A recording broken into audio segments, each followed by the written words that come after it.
সাধারণত আমাদের সকল এপিসোড আপনাদের রিকোয়েস্টের উপর বেস করেই তৈরি করা হয়ে থাকে।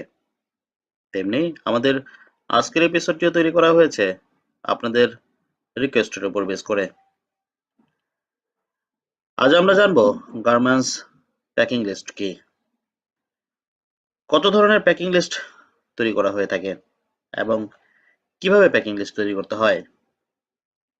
একটি এক্সেল শিটে কিভাবে প্যাকিং লিস্ট তৈরি করতে হয় সবকিছু ডিটেলস দেখব। তাই সম্পূর্ণ ভিডিওটি দেখুন, আর যারা এখনো সাবস্ক্রাইব করেননি সাবস্ক্রাইব করুন আর পাশের বেল আইকনটি প্রেস করে রাখুন। ধন্যবাদ। গার্মেন্টস ইন্ডাস্ট্রির অনেক গুরুত্বপূর্ণ একটি পার্টের নাম হলো প্যাকিং লিস্ট, যেটি গার্মেন্টস ম্যানুফ্যাকচারিং হওয়ার পর ফিনিশিং সেকশনে এসে করা হয়, যেখানে একটি অর্ডারের যে পরিমাণ পণ্য শিপমেন্ট করার যোগ্য সেই পরিমাণ পণ্যের সকল ডিটেইলস উল্লেখ থাকে, যেমন supplier name, buyer, style number, PO number, style name, carton number, carton quantity, colour, size, pieces per carton, net weight, gross weight, CBM এবং পাশাপাশি কালার ওয়াইজ ফুল সামারি এবং total quantity, shipment quantity, short or excess and excess percentage, total carton and total CBM, এই সকল বিষয় উল্লেখ থাকে, যেন buyer packing list দেখেই বুঝতে পারে যে তার পণ্যের কি অবস্থা। এই প্যাকিং লিস্ট একজন মার্চেন্ডাইজার করে থাকেন। প্রথমে ফিনিশিং সেকশনের সুবিধার জন্য অর্ডার শিট ওয়াইজ একটি ডামি প্যাকিং লিস্ট দিয়ে থাকেন এবং ফিনিশিং কমপ্লিট হওয়ার পর এক্সাক্ট ফিনিশিং ইনফরমেশন নিয়ে একটি ফাইনাল প্যাকিং লিস্ট তৈরি করে থাকেন। সাধারণত 4 ধরনের প্যাকিং লিস্ট হয়ে থাকে, যেমন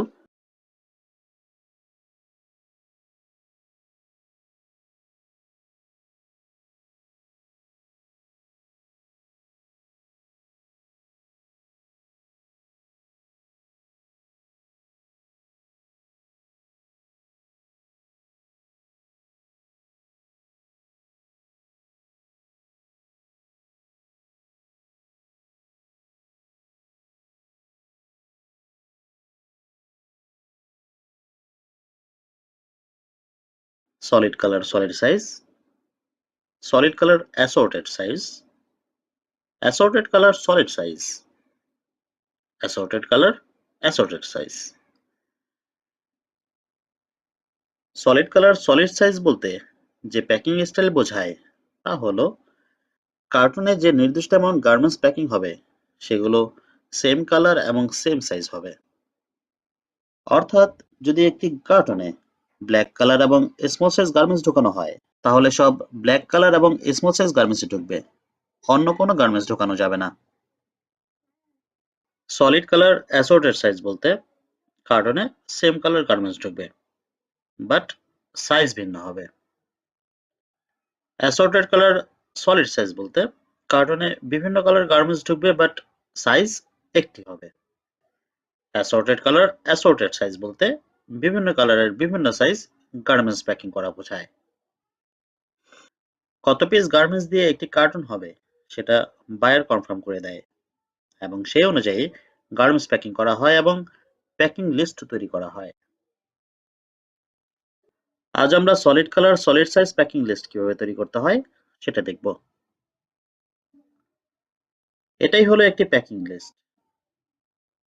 এখানে প্রথমে আমরা দেখছি ফ্যাক্টরি নেম, দেন ফ্যাক্টরি লোকেশন, এরপর এখানে শিপার বা সাপ্লায়ার নেম, অর্থাৎ বায়ারের কাছে ফ্যাক্টরি হচ্ছে শিপার বা সাপ্লায়ার। এরপর buyer name, style number, PO number, style name, এই সব কিছু পিও শিট দেখে নির্ভুলভাবে ফিল আপ করতে হবে।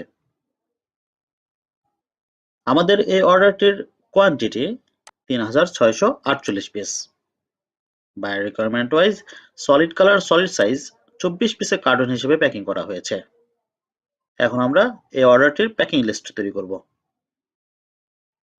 Buyer order sheet wise black colour X small size order দিয়েছিলেন 120 পিসেস এবং এই 120 পিসেস গার্মেন্টস প্যাকিং করতে প্রয়োজন 5টি কার্টন, প্রতি কার্টনে 24 পিস করে। সিম্পলি বায়ো রিকোয়ারমেন্টকে 24 দিয়ে ভাগ করে আমরা কত পিস কার্টন প্রয়োজন সেটা পেতে পারি। এরপর নেট ওয়েট, অর্থাৎ কার্টন ছাড়া 24 পিস গার্মেন্টসের ওয়েট কত সেটা এখানে বসবে। আর টোটাল নেট ওয়েট হলো নেট ওয়েটের সাথে কার্টন কোয়ান্টিটি দিয়ে গুণ করে যে রেজাল্ট আসবে সেটা। এরপর গ্রোস ওয়েট, অর্থাৎ কার্টন সহ 24 পিস গার্মেন্টসের ওয়েট কত সেটা, আর টোটাল গ্রোস ওয়েট হলো গ্রোস ওয়েটের সাথে কার্টন কোয়ান্টিটি দিয়ে মাল্টিপ্লাই করে যে রেজাল্ট আসবে সেটা। এরপর সিবিএম, অর্থাৎ কিউবিক মিটার। আমরা যখন প্যাকিংকৃত সকল গার্মেন্টস ট্রান্সপোর্ট করতে যাব তখন এই সিবিএম অনেক গুরুত্বপূর্ণ ভূমিকা পালন করবে। প্যাকিংকৃত সকল গার্মেন্টস কার্টন দৈর্ঘ্য, প্রস্থ এবং উচ্চতায় কতটুকু পরিমাণ জায়গা দখল করবে সেটা নির্ণয় করা হয় এই সিবিএম এর মাধ্যমে, এবং এই সিবিএম এর উপর শিপমেন্টের কষ্ট নির্ভর করে, তাই এটি অনেক গুরুত্বপূর্ণ একটি পার্ট। সিবিএম বের করতে হলে প্রয়োজন একটি কার্টনের দৈর্ঘ্য, প্রস্থ এবং উচ্চতা, অর্থাৎ লেন্থ, উইডথ এবং হাইট।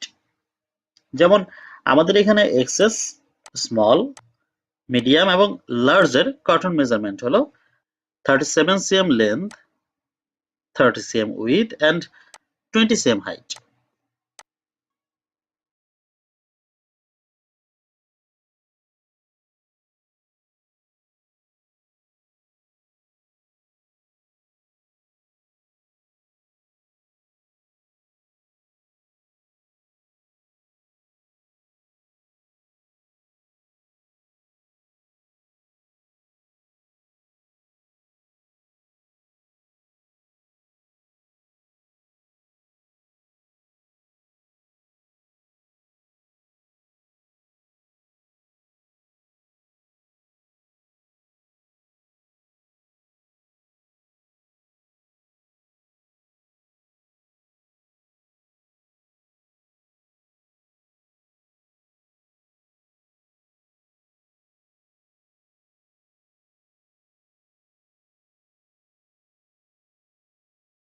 আমরা জানি 1 মিটার সমান সমান 100 সেন্টিমিটার, অর্থাৎ 37 cm, 30 cm এবং 20 cm কে 100 দ্বারা ভাগ করলে যথাক্রমে 0.37, 0.30 এবং 0.20 হয়। এগুলো মাল্টিপ্লাই করলে হয় 0.0222। এর সাথে কার্টন কোয়ান্টিটি দিয়ে মাল্টিপ্লাই করলেই বেরিয়ে যাবে কাঙ্ক্ষিত সিবিএম। এটা ছিল বই পুস্তকের ভাষা। এত না পেঁচিয়ে simply carton length, width and হাইটের আগে একটি মাত্র দশমিক বসিয়ে মাল্টিপ্লাই করলেই কাহিনী শেষ। সেম ভাবে ব্ল্যাক এন্ড হোয়াইট দুটি কালারের টার্মগুলো ফিল আপ করা হয়েছে,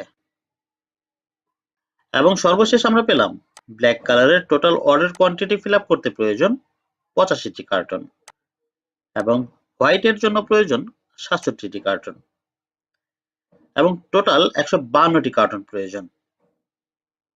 এর জন্য টোটাল সিবিএম প্রয়োজন 3.55 মিটার। এটি হলো টোটাল প্যাকিং লিস্ট সামারি, যেটা এক নজর দেখলেই ফুল প্যাকিং লিস্ট সম্পর্কে একটি ধারণা চলে আসে। এগুলো হলো ব্ল্যাক কালারের অর্ডার কোয়ান্টিটি, যেটা সরাসরি অর্ডার শিট থেকে বসানো হয়েছে। আর এটি হলো শিপমেন্ট কোয়ান্টিটি, অর্থাৎ যে পরিমাণ গার্মেন্টস শিপমেন্ট হচ্ছে সেগুলো সাইজ ওয়াইজ এখান থেকে বসানো হয়। এতে করে যদি গার্মেন্টস শর্ট বা এক্সেস হয় সেটা বেরিয়ে যায়। আমাদের এই অর্ডারটি অ্যাকচুয়াল শিপমেন্ট হচ্ছে, এখানে কোনো শর্ট বা এক্সেস নেই। এবং ফাইনালি এগুলো হলো ওয়ান কাইন্ড অফ সামারি, যেখানে দেখতে পাচ্ছি total order quantity, shipment quantity, short বা excess, excess percentage, total carton এবং টোটাল সিবিএম। এই হলো একটি solid colour solid size packing list. Video সংক্রান্ত যদি কোনো প্রশ্ন বা সাজেশন থাকে করতে পারেন। ধন্যবাদ।